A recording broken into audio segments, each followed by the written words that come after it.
लगा दो पानी में आग जवानी उसे कहते हैं, और ला दो बोर्ड के एग्जाम में 400 नंबर पार कहानी उसे कहते हैं। क्या आप चाहते हैं टॉपर्स बनना? क्या आप चाहते हैं कि आपके बोर्ड के एग्जाम में 400 से ज्यादा मार्क्स आए? तो ये क्लास आपके लिए बेहद ही जरूरी है। जी हाँ दोस्तों, जय हिंद। मेरा नाम टाइम तेजस सर है। मैं आपको आज पढ़ाने वाला हूँ जीव में जनन कैसे होता है, यानी जीव अपना जनन कैसे करते हैं, रिप्रोडक्शन चैप्टर, जो आपके लिए बहुत ही बहुत जरूरी है। और मैं आपसे चारों ऑप्शन के बारे में बात करूंगा और ऐसे पढ़ाऊंगा कि आपके दिमाग में बैठ जाएगा और एक भी क्वेश्चन आप मिस्टेक करके नहीं आइएगा। आइए बिना देरी किए हुए हम क्लास को स्टार्ट करते हैं। देखिए, सबसे पहला क्वेश्चन है कि स्त्रियों में संपन्न होने वाला प्रजनन चक्र को कहते हैं। अच्छा, स्त्रियों में संपन्न होने वाला प्रजनन चक्र, हम प्रजनन चक्र को बोलते हैं बाबू मानसिक चक्र, और इसको हम लोग रजोधर्म भी कहते हैं, हम इसको मानसिक धर्म भी बोलते हैं, हम इसको मानसिक चक्र भी बोलते हैं। लेकिन उससे पहले आप ये बात जानिए कि प्रजनन तंत्र क्यों जरूरी है। आपको पता है कि स्त्रियों में आपको यहाँ पे एक होता है जिसका नाम होता है ओवरी। क्या नाम होता है बाबू? ये ओवरी होता है। और ये ओवरी क्या करती है? ये ओवरी अंडाशय बनाती है। क्या बनाते हैं बाबू? अंडाशय बनाती है, और ये अंडाशय यहाँ तक आता है।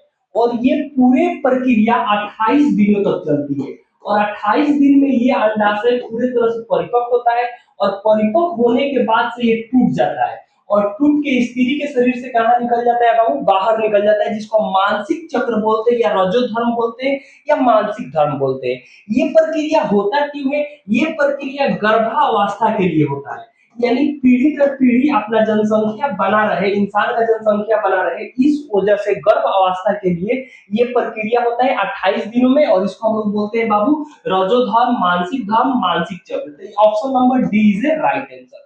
ये क्वेश्चन मुझे उम्मीद है कि आपको अच्छे से बैठा होगा। अब चलिए अगले क्वेश्चन पे चलते हैं। देखिए, अगला क्वेश्चन बाबू कह रहा है कि फूलों में नर प्रजनन अंग है। अच्छा बाबू, नर प्रजनन अंग की बात बोला है। अच्छे, फूलों में दो प्रकार की प्रजनन अंग होती है। एक होती है बाबू नर प्रजनन अंग, और दूसरा होती है बाबू मादा प्रजनन अंग। मादा में होता है बाबू स्त्री केसर। क्या होता है बाबू? याद रखिएगा, मादा प्रजनन में होता है स्त्री केसर, और नर प्रजनन में बाबू होता है पुंकेसर। क्या होता है बाबू? पुंकेसर होता है। तो यहाँ पे आपसे ये पूछा है कि नर प्रजनन अंग कौन है, तो नर प्रजनन अंग है पुंकेसर। ए इज राइट आंसर। लेकिन उससे पहले आप ये समझिए, स्त्री केसर के भी भाग होते हैं। स्त्री केसर के वर्तिकाग्र भाग होता है बाबू, वर्तिका भाग होता है, और अंडक जिसको हम बोलते हैं अंडाशय। इसमें अंडाशय स्त्री केसर में होता है बाबू, वर्तिकाग्र होता है बाबू, वर्तिकाग्र होता है, अगर हम बोले वर्तिका होता है। तो ये सब किसका भाग होता है? ये सारा भाग बाबू स्त्री केसर का होता है। तो याद रखिए, अगर मादा में पूछे तो स्त्री केसर में ये सारा भाग होता है। अगर नर के पूछे तो नर मतलब होता है बाबू पुंकेसर। ये बात आप याद रखिएगा। दो का answer A is a right answer. अगले हम क्वेश्चन पे चलते हैं बाबू। अगला क्वेश्चन ध्यान दीजिए। देखिए, अगला क्वेश्चन क्या कह रहा है? अगला क्वेश्चन कह रहा है महिलाओं में मानसिक चक्र की अवधि होती है। अभी मैं आपको बताया कि महिलाओं में मानसिक चक्र की अवधि नॉर्मल कितना दिन होती है? 28 दिन।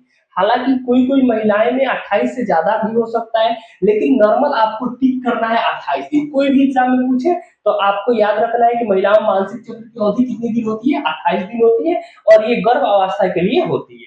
चलिए हम अगले क्वेश्चन पे चलते हैं। देखिए, अगला क्वेश्चन क्या कह रहा है बाबू कि हाइड्रा में किसके द्वारा अलैंगिक जनन होता है? कौन सा लैंगिक? अलैंगिक। आपको पता है कि हाइड्रा बिल्कुल अलैंगिक जनन करता है, लेकिन किसके द्वारा?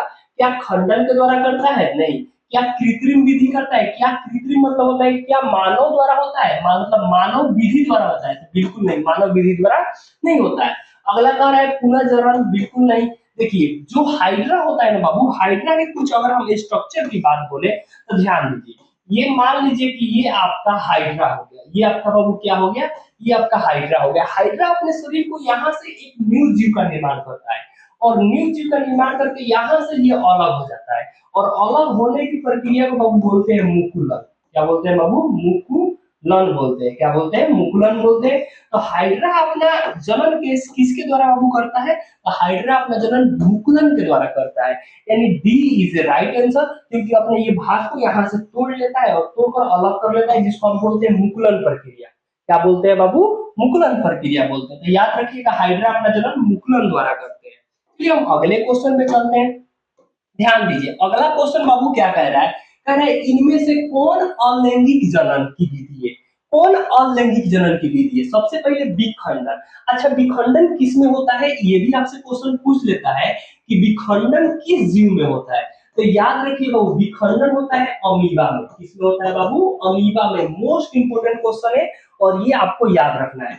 जैसे ये अमीबा का एक स्ट्रक्चर हो गया। अमीबा क्या करता है कि अपने बॉडी को खंडित कर लेता है, दो भागों में तोड़ लेता है और एक न्यू जीव, दो न्यू जीव का निर्माण कर लेता है और दोनों अलग अलग अमीबा बन जाता है।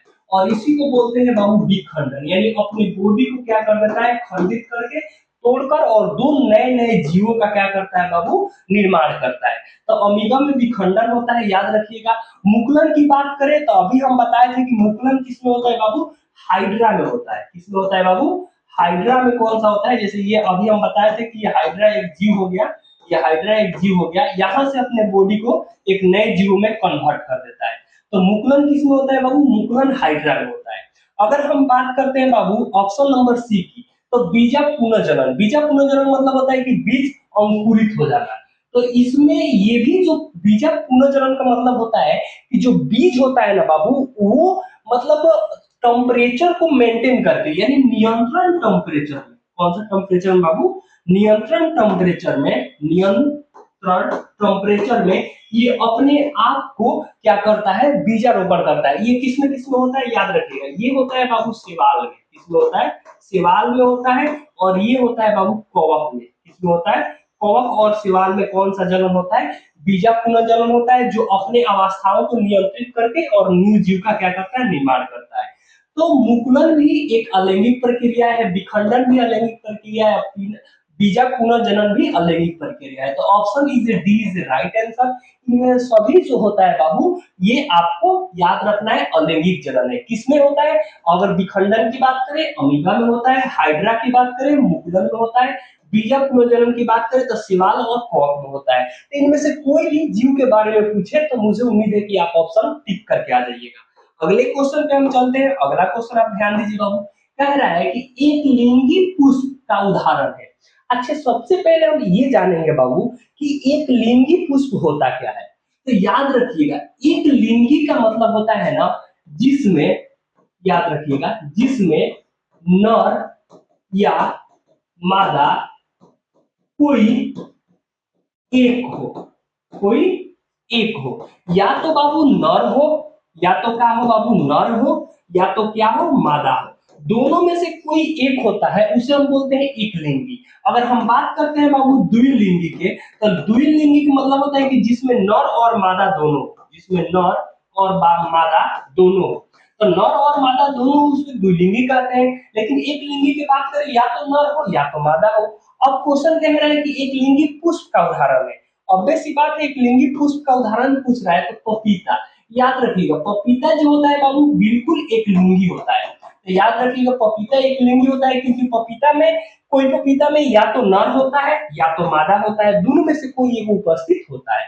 तो पपीता एक लिंगी होता है। सरसों की बात करें बाबू तो सरसों द्विलिंगी होता है, इसमें नर और मादा दोनों साथ साथ होता है। तो याद रखिएगा, ये हो जाए उडुल, जैसे इसको हम ऐसे लिखते हैं, उडुल, ये उडुल होता है। और ये भी बाबू बिल्कुल द्विलिंगी होता है। कौन सा लिंगी होता है? द्विलिंगी होता है। तो आप याद रखिएगा, एक लिंगी पुष्प का उदाहरण कौन सा है? पपीता है। पपीता के अलावा मक्का भी जो होता है बाबू, वो एक लिंगी होता है। तो आप ये बात आप याद करके चलिएगा। चलिए, इसका answer A is the right answer. हम अगले क्वेश्चन पे चलते हैं। देखिए बाबू, अगला क्वेश्चन क्या है? अगला क्वेश्चन कह रहा है कि प्लेनेरिया में अलैंगिक जनन की विधि है। अब एक बात आप बाबू बहुत गौर से समझिएगा। बात करते हैं बाबू प्लेनेरिया की। किसकी बात करते हैं बाबू? प्लेनेरिया की। प्लेनेरिया की। तो याद रखिएगा, प्लेनेरिया में दो प्रकार का जनन होता है। एक होता है बाबू अलैंगिक। कौन सा होता है बाबू? अलैंगिक। और दूसरा होता है बाबू लैंगिक। हमेशा आपको याद रखना है कि प्लेनेरिया में दो प्रकार की जनन होगी, एक अलैंगिक होगी और एक कौन सा होगी? एक लैंगिक होगी। अगर क्वेश्चन में बाबू बात किया है अलैंगिक की, कि प्लेनेरिया में अलैंगिक जनन की विधि है, तो अलैंगिक किसके द्वारा होता है बाबू? विखंडन के द्वारा होता है। किसके द्वारा होता है? विखंडन के द्वारा होता है। यानी अब ये विखंडन क्या होता है, मैं आपको बताता हूँ। प्लेनेरिया एक ये जीव है, ये एक जीव है। ये क्या करता है बाबू? अपने बॉडी को ना यहाँ से तोड़ देता है। यहाँ से क्या करता है? तोड़ देता है और दो भागों में बढ़ जाता है, और इसी को हम लोग बोलते हैं बाबू विखंडन। यानी ये विखंडन करता है। और एक प्लेनेरिया होता है बाबू जो लैंगिक जनन करता है। लैंगिक जनन मतलब क्या होता है बाबू, इसमें नर और मादा दोनों होता है। तो ये प्रजनन के द्वारा ये अपना प्रजनन के द्वारा ये न्यू बेबी का निर्माण करता है, और नर और मादा दोनों एक ही में होता है। तो एक ही लैंगिक लैंगिक जनन करता है और एक ही अलैंगिक करता है। लेकिन क्वेश्चन में पूछा गया कि प्लेनेरिया में अलैंगिक, अगर ये लैंगिक की बात किया रहता तो क्वेश्चन बदल जाता। इस वजह से क्वेश्चन के लैंग्वेज को बाबू एकदम बारीकी से पढ़ना है और एक एक चीज को एलिमिनेट करके समझ कर चलना है। तो क्वेश्चन में पूछा है अलैंगिक, तो अलैंगिक किसके द्वारा होता है बाबू, विखंडन के द्वारा होता है प्लेनेरिया में। तो इसका सी इज ए राइट आंसर। चलिए हम अगले क्वेश्चन की बात कर लेते हैं। देखिए बाबू अगला क्वेश्चन कह रहा है कि बीजाड़ की दीवारों को मोटी होकर बनाती है। जैसे बीजाड़ क्या होती है, जैसे मान लीजिए कि एक छोटी सी ये बीज हो गया, सीड हो गया। अब ये छोटी सी बीज हो गया, आप जैसे देखे होंगे आम के बीज की छोटी सी बीज, इसके ऊपर एक बड़ा सा कवर बन जाता है, लेयर बन जाता है। क्या बन जाता है बाबू, लेयर बन जाता है। और ये लेयर बनता है ना, तो इसी को क्या बोलते हैं, क्वेश्चन ये कर रहा है बीजाड़ की दीवार मोटी होकर क्या बनाती है। यानी ये पहले छोटी सी बीज थी, जब ये मोटी हो गई तो क्या बनाई, बीजा आवरण बनाई। यानी बीज के ऊपर एक आवरण बनाई मोटा सा, जो इसको कवर करने में, सुरक्षा करने में मदद करता है। तो याद रखिएगा बीजाड़ की दीवार मोटी होकर क्या बनाती है बाबू, बीजा आवरण बनाती है। तो D is a right answer. चलिए हम अगले क्वेश्चन की बात कर लेते हैं। देखिए बाबू अगला क्वेश्चन क्या कह रहा है, कह रहा है डीएनए कहाँ पाया जाता है। बहुत बढ़िया क्वेश्चन है, डीएनए कहाँ पाया जाता है, मोस्ट इंपोर्टेंट क्वेश्चन है बाबू। देखिए पहला ऑप्शन है कोशिका डिल्ली, सॉरी ये टाइपिंग मिस्टेक हो गया, कोशिका डिल्ली नहीं होता है बाबू, कोशी, याद रखिएगा यहाँ से आप, कोशिका झिल्ली होता है, कोशिका झिल्ली। तो ऑप्शन ए है कोशिका झिल्ली में। क्या डीएनए कोशिका झिल्ली में पाया जाता है, नहीं बाबू डीएनए कोशिका झिल्ली में नहीं पाया जाता है। ऑप्शन नंबर आप बी की बात करें, कह रहा है कोशिका के केंद्रक में, बिल्कुल न्यूक्लियस में क्या पाया जाता है बाबू, न्यूक्लियस में डीएनए पाया जाता है। अगर आपसे पूछे कि डीएनए का फुल फॉर्म क्या होता है, तो डीएनए का फुल फॉर्म आप याद रखिएगा, D oxy, deoxy nucleic, deoxy nucleic acid होता है। आप याद रखिएगा कि डीएनए का फुल फॉर्म होता है डीऑक्सी न्यूक्लिक एसिड। तो ये भी कई बार एग्जाम में पूछ दिया जाता है कि डीएनए का फुल फॉर्म क्या होता है, डीऑक्सी न्यूक्लिक एसिड। और डीएनए किसमें होता है, कोशिका, कोशिका के केंद्रक में होता है, न्यूक्लियस में डीएनए होता है। तो B is a right answer. चलिए हम ये लास्ट क्वेश्चन पे चलते हैं। देखिए इस क्लास की लास्ट क्वेश्चन है, हम 10 ही क्वेश्चन करेंगे, लेकिन ऐसे करेंगे ना कि एग्जाम में इसका सारा के क्वेश्चन को खोपड़ी में छेद करके आ जाएंगे, और एक भी क्वेश्चन आपसे छूटेगा नहीं, और सारे के सारे क्वेश्चन आप देख कर टिक कर लीजिएगा अगर ऐसे आप पढ़िएगा।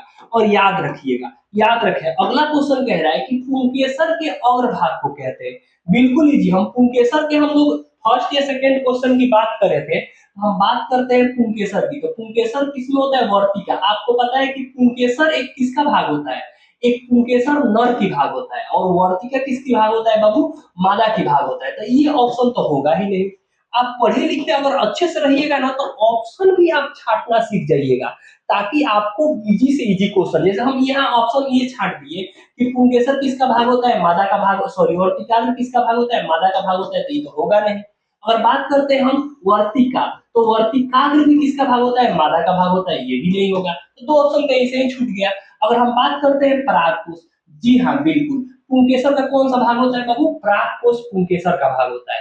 और जो ये पराग नली होता है ना, तो पुंकेसर से होकर एक छोटी सी नली निकली होती है जो वर्तिकाग्र तक जाता है, उसको हम लोग बोलते हैं पराग नली। तो पराग नली भी ऐसे नहीं होगा, तो होगा कौन सा ऑप्शन, परागकोश भी होगा।